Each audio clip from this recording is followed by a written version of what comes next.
আসসালামু আলাইকুম বন্ধুরা, আশা করি সবাই সুস্থ আছেন। বন্ধুরা, ইউক্রেনকে গোপনে দূরপাল্লার ক্ষেপণাস্ত্র দিয়েছে যুক্তরাষ্ট্র। এবার ইউক্রেন গোপনে দূরপাল্লার ব্যালিস্টিক ক্ষেপণাস্ত্র ব্যবহার করতে শুরু করেছে এবং রুশ বাহিনীর অগ্রসর ঠেকাতে এগুলো যে কিয়েভকে যুক্তরাষ্ট্র সরবরাহ করেছে তা নিশ্চিত করেছেন আমেরিকার কর্মকর্তারা। এই অস্ত্র চলতি মার্চে প্রেসিডেন্ট জো বাইডেনের অনুমোদন করা $300 মিলিয়ন প্যাকেজ সহায়তা অংশ এবং এগুলো এপ্রিল মাসেই কিয়েভের হাতে পৌঁছেছে। যুক্তরাষ্ট্রের গণমাধ্যমের খবর অনুযায়ী রাশিয়ার দখলকৃত ক্রাইমিয়াতে রুশ বাহিনীর অবস্থান লক্ষ্য করে এর মধ্যে অন্তত একবার হলেও এই ক্ষেপণাস্ত্র ব্যবহার করা হয়েছে।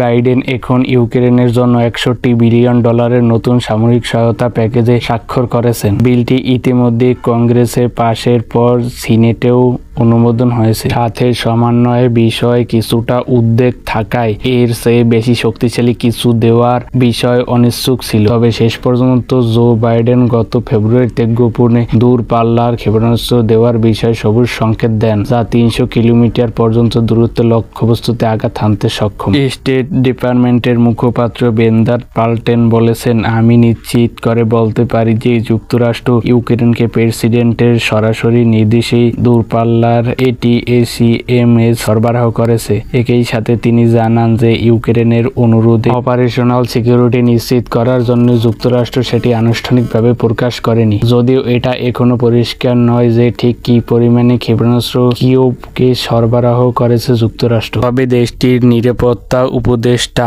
জ্যাক সুলভান বলেছেন, ওয়াশিংটন এই ধরনের আরও অস্ত্র পাঠানোর পরিকল্পনা করেছে। এগুলোর একটা পার্থক্য বা ব্যবধান তৈরি করবে, এখানে কোনো সহজ সমাধান নেই, ব্যাখ্যা করেন তিনি। বন্ধুরা, আজ এ পর্যন্তই। পরবর্তী কোনো সংবাদ পেতে লাইক দিয়ে চ্যানেলটি সাবস্ক্রাইব করে আমাদের সাথেই থাকুন। ধন্যবাদ।